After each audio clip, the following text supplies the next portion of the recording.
welcome back to the Unfiltered Trainer podcast. I am your host, Gina, aka Gina Marie Fit, and I am grinning from ear to ear today, y'all, because this is episode 20. And for those of you that are not into the podcast world, episode 20 is a big deal because the majority of podcasts that start do not make it to episode 20. And I want to attribute this to you, the listener. It is because of you that I continue to show up to provide material that resonates with you. And it really is what makes this have life. And for me, gives me a soul-driven purpose to know that my podcast is making a difference in the lives of others. And even if that was just one person, that one person can make a difference, as you guys are seeing through me. And so I just want to say thank you. I want to make this an interactive podcast moving forward as well. So I really want to encourage you guys to follow the Gina Marie Fit page and also follow the Unfiltered Trainer page on Instagram.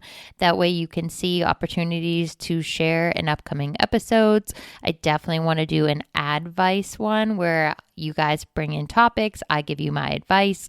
I feel like I'm always the person that people always ask for help from. And so I would love to do that in a grander scale.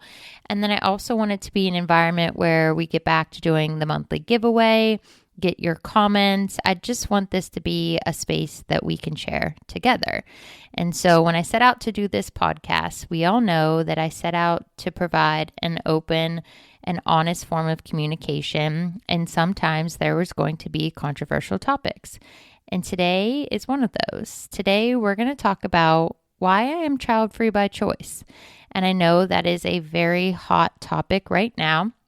I know that there's a lot of controversy around it, and I know that there's a lot of opinions about it. And so today we're going to talk about how I came to this decision, the contributing factors for it, and for me personally, what the benefits are that resonate with my life. And so for those that don't know me, part of the reason that I came to this decision, and it's not something 10 years ago I actually thought would be my life.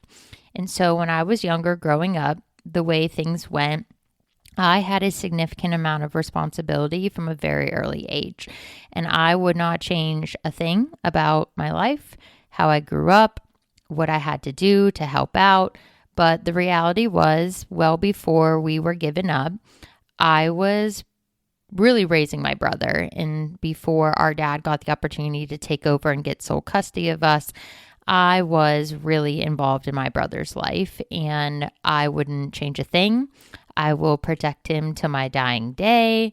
That kid is so important to me, and he's not a kid. He's a grown man now, but he will always be my little brother, and I will always have this just natural protective energy about him because of the way we grew up.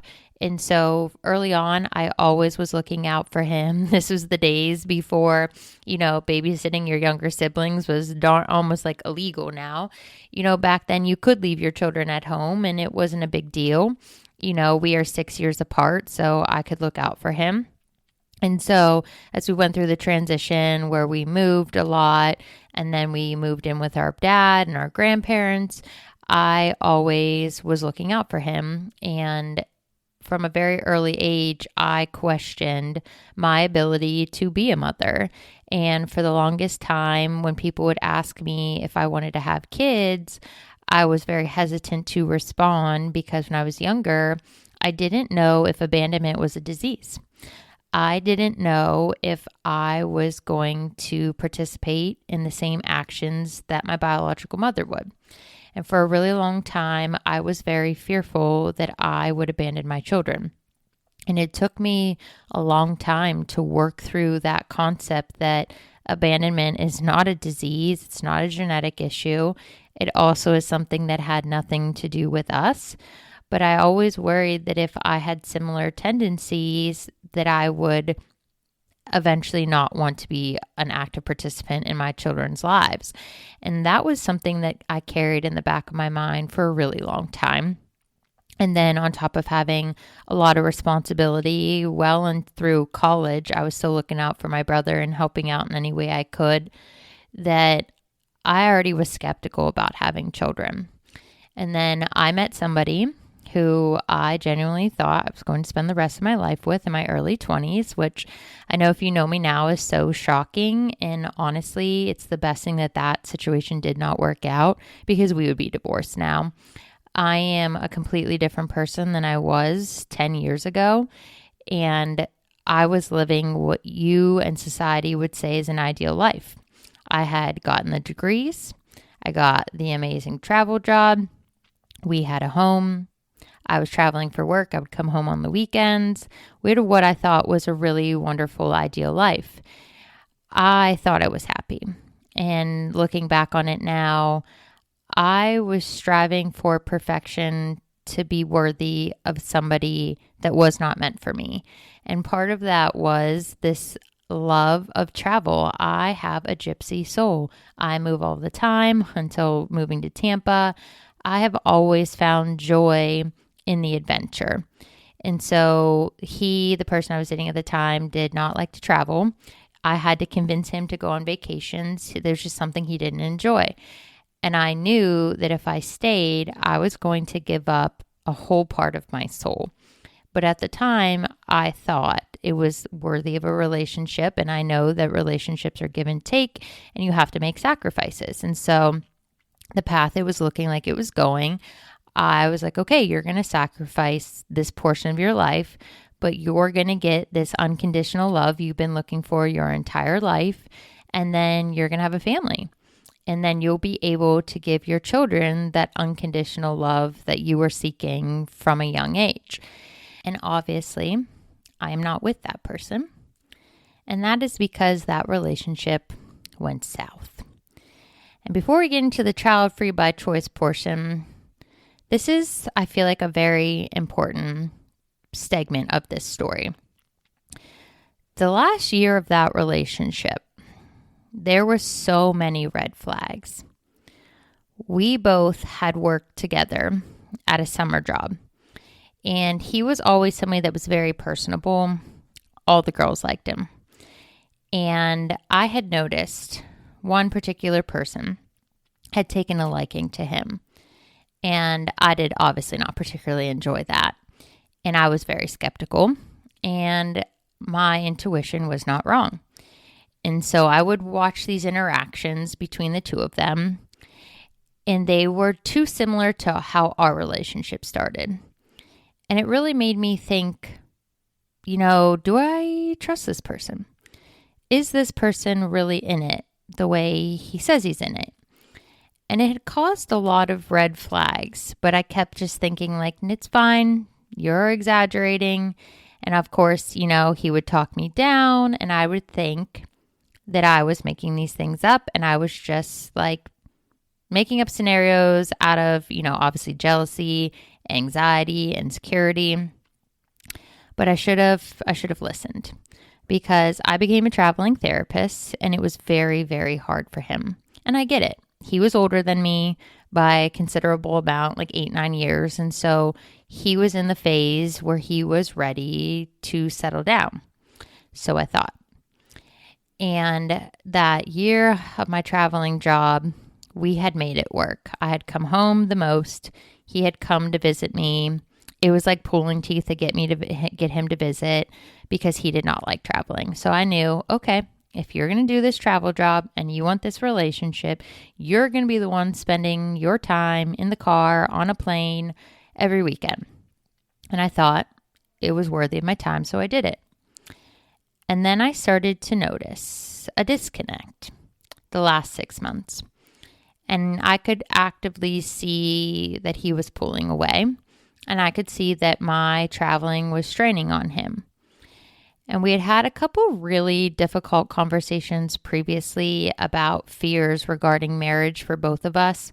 There's some parts to our past and our interactions and things we saw in our own families that had made us both skeptical about getting married, and just the fear that word, and for some reason that commitment, would strain a lot of relationships in our lives.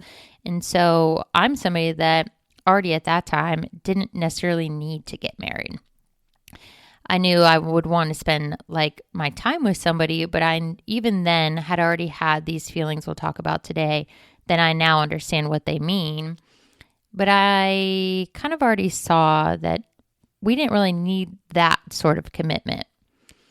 And then those last 6 months happen. And I have never been the type, nor want to be the type, to ever have to check somebody's phone. Personally, and this is no disrespect to anybody, if you can't trust your partner, you shouldn't be with them. And if you have to check their phone to give you peace, you shouldn't be with them. You should have open, honest communication, and when things go awry, you talk about it. You shouldn't have to check somebody's phone to know that your relationship is good. During that 6 months, there was somebody in his life, a different person. This is why my intuition was telling me what I should have done instead of letting him make the decision for us. There's a particular person that worked at the place that he worked who was messaging him all of the time. And it's fine. Like, he's a very intelligent individual. They were getting ready to take their certification test, so he was helping her out. I totally understood that. And I was like, okay, that's something I would do. Like, I passed my exam early. And so I had taken there's a group of us in the program I was in. We took our tests early.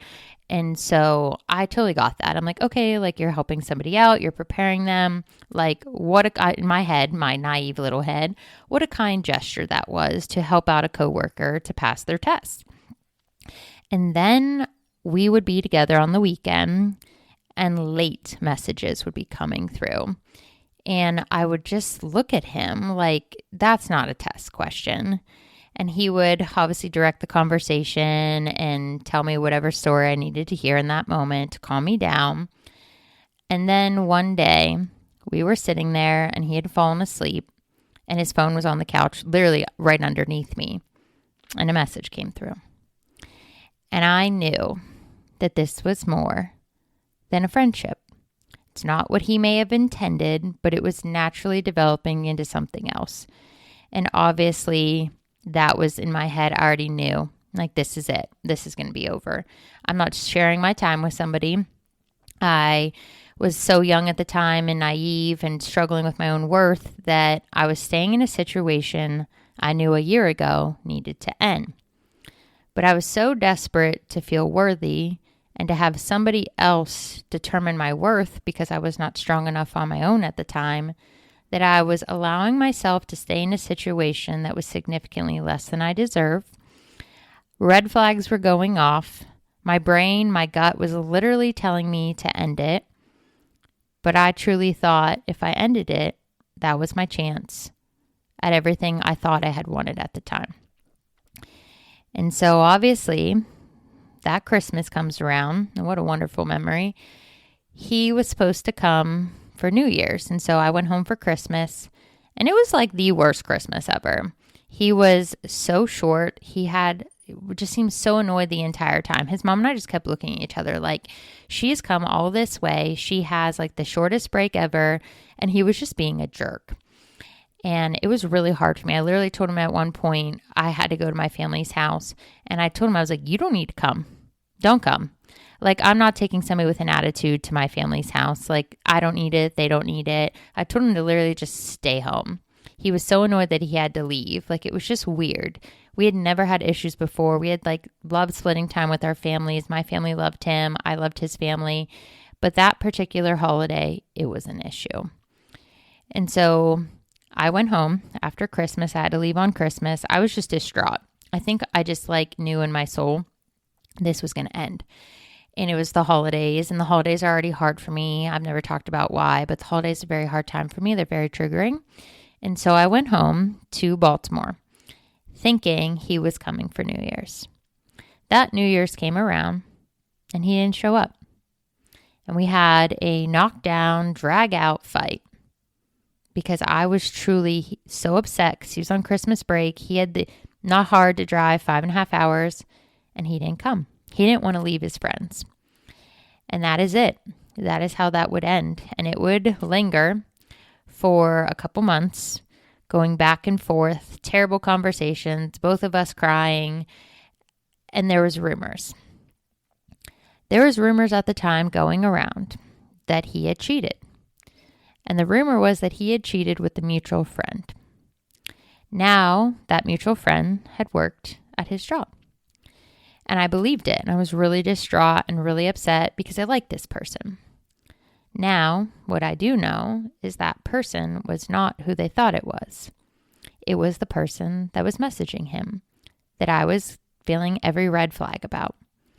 What's crazy about this story is as this relationship is ending and we're having this very difficult transition because we obviously lived in the same home. All my belongings were in this house that we had built, renovated.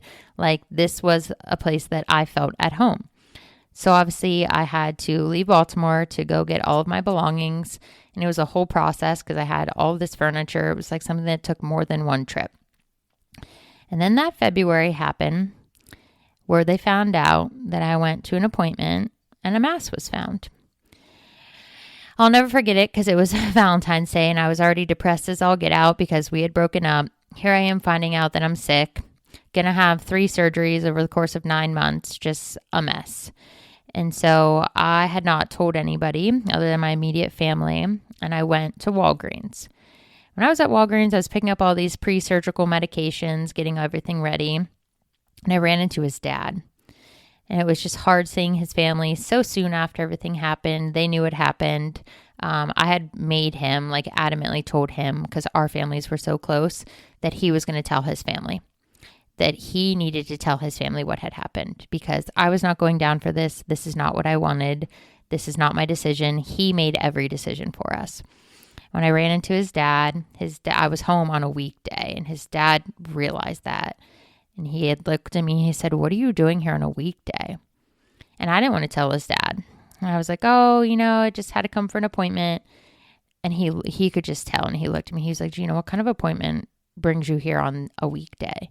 And I told him what was happening. You just see how sad his dad was because he knew his son had hurt me. Now I'm going through this massive issue, having all this stress, and I'm, without my support system. And so months would go by and I would figure out the truth to all of this. And the icing on the cake was that it wasn't too long after, in my opinion, because we had dated for years, he would get married. The man that told me he was skeptical about marriage, he would get married. And he would get married to the girl that was texting him late at night.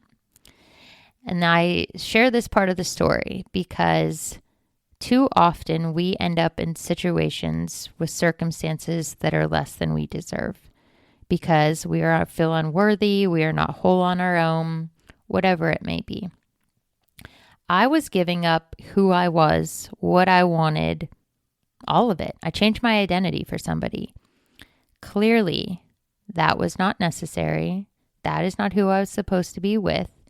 And that is how I started to realize that I, early on, didn't think I wanted to have kids. And it was because of a situation I had stayed in for too long that I was literally going to let that happen, even though I didn't think I wanted to.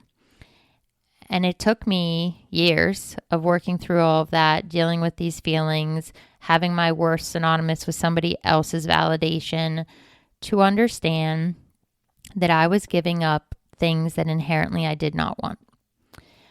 The second factor in how I led to being child-free by choice is actually my health.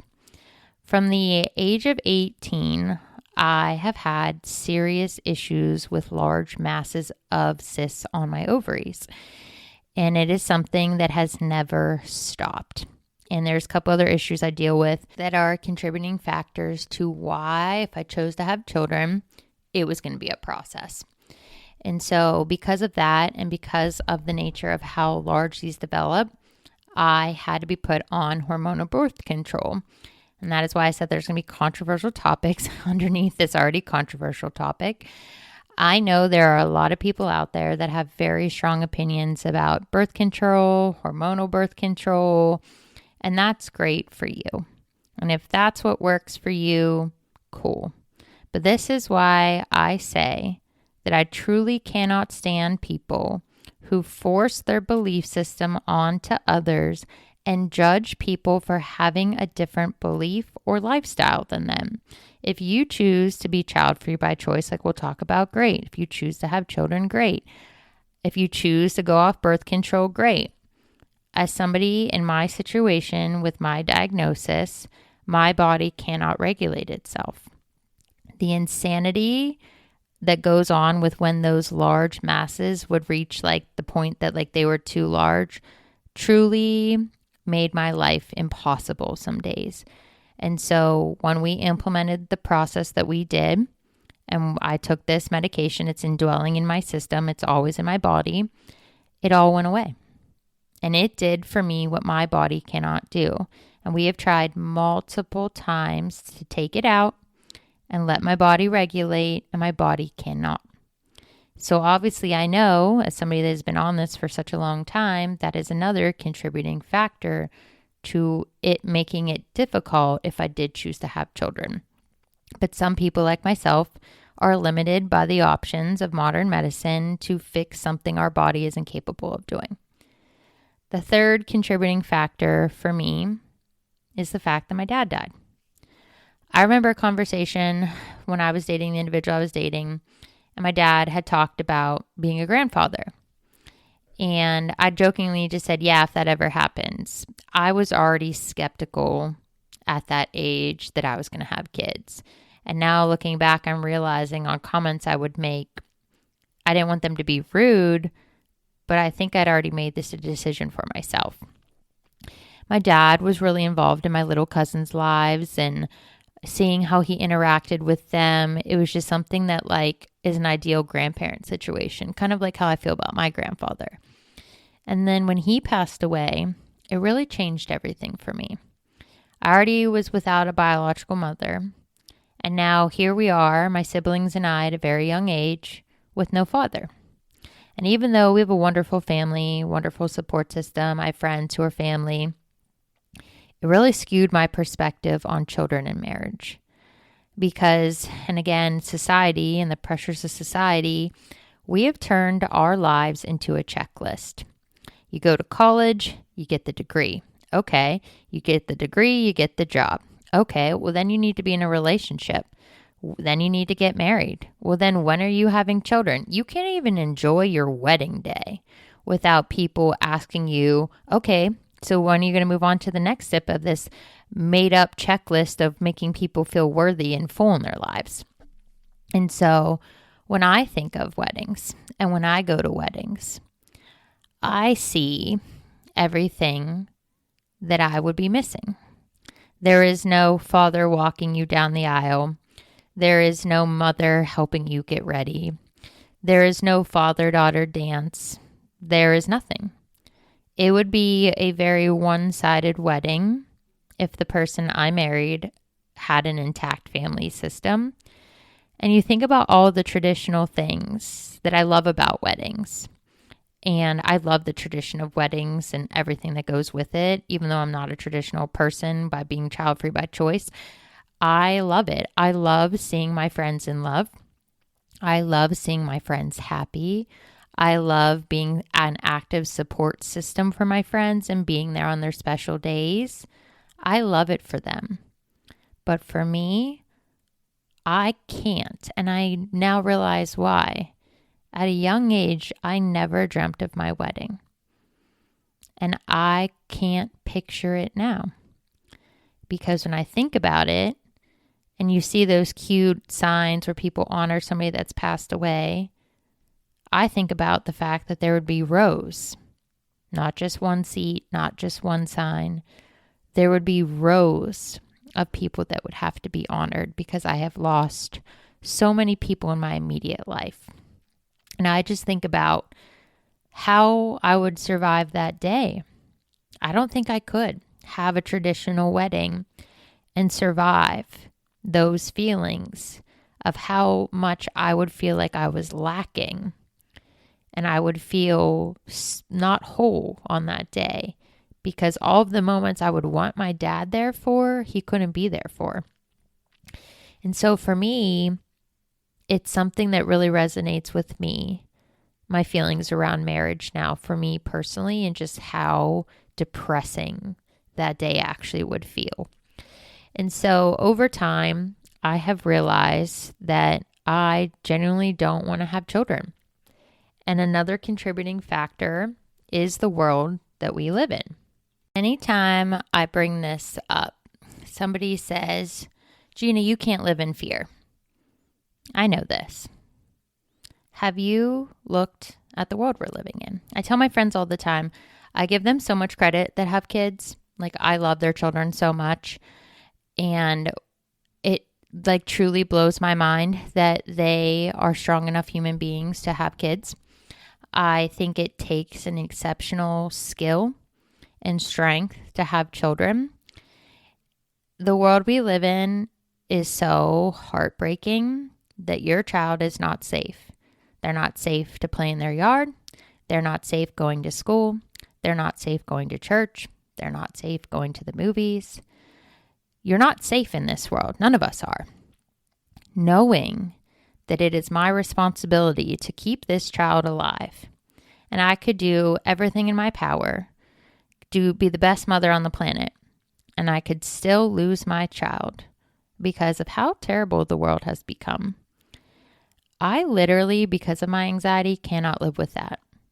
It is like actual physical fear. I can feel the fear when I think about this. Like, I literally shake. It's terrifying every single day. I truly don't know if you're a parent listening to this, like, literally kudos to you. I'm so impressed that you can do it. And I know that you can't live in fear and you can't always think about those things, but you can't not. You have to be on high alert at all times now. And the fact that you're sending your kid off and you don't know if that kid's coming back, with the history of the amount of people I've lost in my life and unexpectedly lost, y'all, you want to talk about a trigger? That is it. And so for me, that is a big contributing factor why I just can't do it here. And I don't know if that meant I would like move to another country or something. I don't know. It doesn't seem like anywhere is doing well these days, but it's there. It's a palpable fear that I live with. And I can't. I truly don't think I could do it. The true thing though, I feel like all of these are valid contributing factors. The thing about all of this is that I hate that I have to explain myself, and that if I choose to live my life this way, I hate that society feels like they need to have some negotiation tactic conversation with you and convince you. I wish as a society that we could just accept people for who they are and how they choose to live their life, regardless of your belief system, who you love, having children, not having children. I wish when people expressed who they are, what they want, what aligns with them, we would just accept it and be happy for that person. One of the best things in my life is being a quote unquote aunt. My friends have children, my cousins have kids. I truly want to talk about what makes me happy is being an active participant in their lives and supporting them in their activities and their fundraisers. When I'm home, going to every possible sporting event. What gives me purpose in part of my life is being there for them in that role. You know, there's nothing better than Christmas and seeing these kids open Christmas presents or sending them a birthday gift or sending them a birthday card, especially living so far away now. Like, just being involved in their lives for me gives me so much purpose. And it's that purpose that so many people tell me I'm going to miss out on and there's going to be a void. I don't have to miss out, because I love these children like they are my own. When they are with me, mama bear instincts, like my head is on a swivel. They need to be in eyesight. Like, I look at these kids as if they were my own, and I love them like they are my own. And I'm so grateful that my friends include me in their children's lives, because it has helped fill the void of my own personal, not having an intact parental system. Seeing my friends be excellent parents. It goes such a long way to see them break general curses and issues, be stronger than the environments we grew up in, and raise children in the best possible light. I'm so inspired by my friends who are parents. They make me want to be a better person. And I'm just grateful that I get to be truly involved in these children's lives because, as we joke, like I'd rather be the wealthy aunt. And it's true. I'd rather just be somebody that's comfortable and share the money I make in ways to help other people, to support these kids, to fly home for special events. I love this portion of my life, and it brings me so much joy when I get a FaceTime message from one of the littles, or when somebody sends me a video of them opening a birthday gift I sent. It's pure joy in my heart, and for me, that is exactly what I want. I don't want my own children. I just want these children that are in my life, and I get to choose them. And I love that I choose to be involved in their lives. And it truly is one of the best parts of my life. And for me, that is enough. The benefits and things that are different for me that resonate with who I am now, how I had said when I was in that relationship, we would have got divorced. I am a completely different person. I started out as a healthcare worker, never realizing that I have natural leadership skills. And I am a business person. I have never realized this until recently, just how business savvy, entrepreneurial driven that I am. And in order to do this podcast, in order to run the charity collaboration organization Sweating Together for a Cause, in order to run my health and fitness coaching business and be a health and fitness coach for Project Breakthrough, in order to be the head coach of a flagship franchise studio in Tampa, I could not have a normal life for somebody my age. It takes all day, almost every day, to get all of this done. It is rare that I ever have a full day off where I'm not recording a podcast, creating content, doing a client intake. There's always something happening, and it truly is rare for me that I ever have a day off. And I like my lifestyle. I like that I have the life that I have and the freedom that I have. And that wouldn't be possible if I chose to have children right now. And so for me, I'm getting the best of both worlds. I have wonderful friends and family. I get to be this quote unquote friend, aunt, whatever you want to call it, and be involved in these children's lives. I get to have everything I have truly been working for all of these years that I didn't realize I was always working so hard, and I always was doing so many different things. It's led to me to become the person you see today, the entrepreneur. That is my true identity. That is my natural skill and ability, is all of these things I'm good at are being truly brought to light now. And so for me, I measure my life in a variety of ways that are not on a societal norm checklist, and that is okay. Also, something that's really incredible, and I hope that if you choose this path as well, that those in your life recognize and support that we have different milestones. And so when I decided to launch my business, one of my friends, Alyssa, it was one of the most magical things for me because I still use them to this day, created me business cards for my business. And she's always been so supportive, and she literally created these for me. And she recognized what was a milestone for my life. So what may be a milestone of your child's first birthday, for me, this was a huge life milestone to open up a business that I'm still running to this day. It's nice to have a support system that recognizes my milestones, like the launch of my podcast, acquiring this role at BFT. I'm grateful that those in my life support who I am, they recognize who I am, and they are there every step of the way, celebrating what are my milestones. Yes, unconventional, but if you've listened to this podcast for 20 episodes, there is nothing that has ever been conventional about my life. It's like comical, but I feel like all these things have had to happen for me to become the person you see today and to have the heart I have and to do everything the way I do it. And just with this true, just higher standard of life in everything I do. And so that is something for me that I don't feel a void with that because I have my own milestones. Also, a big benefit is the lifestyle flexibility.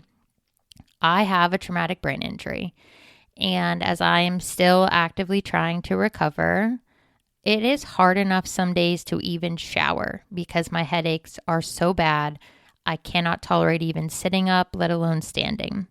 How I would have ever cared for a child while I was down for the count, I don't think I could have. And so in these situations, like my TBI or my bad days where I can't hold food down because of my GI condition, I can't function as a person. I don't know how I would ever function with a child. And so having the freedom and the flexibility for me and my given lifestyle to just not do things, to not shower, to not eat dinner, to just lay on the couch all night if I have to get it to calm down. They're things that being who I am and having these issues and having these conditions make my life possible right now. And obviously, down the road that could change. Another big benefit is financial. And for me, one of the biggest insecurities I have is because of how my life went when it started. And just knowing what it was like growing up where I grew up is the financial side of all of this. I am 30 plus, as I like to say, and I'm still paying off my student loans. I have debt. I work 70 hours a week, and I work like that because I am actively paying off the rest of my residual debt. And my biggest goal is to be debt-free, and I have an end date. Financially, I could not afford to have a child in Tampa. People say to me all the time how impressed they are that I can live where I live being single because things have gotten so absurdly expensive here. Schools, when I found out what it costs to send your child to a decent elementary school because education is not it in Florida, I don't know how anybody does it. I don't know how people have children down here because good luck even buying a house now. Then you add on the cost of school. That is the cost of like literally college tuition. And then you have to send the kid to freaking college on top of it. Like financially, I need to be in Tampa for my jobs, for these opportunities. I have to be here. I know that if I stay here, I cannot have children. And that is a decision that I had to make. I want the level of success I am striving for. I want to be debt-free. I want to make an income directly related to making an impact. And the sole reason why I want to make more money is to help more people. And I can't do all the things I do and want to do and have kids here. It's just not possible. I don't know how people afford it. And it's why I've noticed several of my friends have moved away that I've met over the last few years and returned home so that they could buy a house, so that they could have children, so that they didn't have to be house poor or limit the amount of children they're going to have because you can't afford to have multiple children here. And so a big part of this too is financial stability. And to me, as yes, I am comfortable, my bills are paid, I am good. I'm only good because of how hard I hustle. I am not in a position of wealth that I could afford a child. And because my life has taken a lot longer, obviously I had to pay for my own school, came out in serious debt, have had major medical issues. I mean, the mass situation with my 3 surgeries alone cost me $12,000 after insurance. I have had so many financial hiccups in my life and setbacks that I'm still paying off my student loans at this point. My life has always happened later. It's been delayed. And for me, being in the position I'm in now, I really thought, like, had my life not gone awry, I would have been debt-free by now, and maybe I would have wanted to have children. But at this point, for me, being child-free by choice works for me, and it's what's best for my life. And I shared this today in hopes that if somebody in your life chooses to have children or chooses not to have children, chooses to get married, chooses not to get married, maybe they choose a long-term partner, be willing to support what they express as best for them, and don't try to force your belief system and convince them otherwise. Because I can't tell you the insane amount of conversations I've had before moving to Tampa of people that have told me how sad my life would be, how much I would regret, how disappointed I would be if I didn't have children. Obviously, those people don't know my story. And now, after hearing today's episode and realizing for people like me that don't have a normal intact system or story, being willing to have children might be the ultimate trigger for some of us. And it is not what is best for everybody. And so we just have to learn collectively to be respectful of one another, to listen to one another, to be open to a variety of lifestyles and choices, and just generally support one another, doing what's best for them and not trying to convince people otherwise.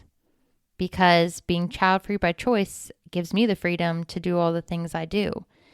And not everybody can make that sacrifice that my incredible friends make and have children. And so collectively, let's move forward and just be more supportive, be more understanding, and we can continue to be proud of our belief systems and our lifestyles and our choices. When somebody chooses different, we can genuinely support them without judgment and collectively bring the human back into being human beings. All right, y'all, stay tuned and we will chat soon.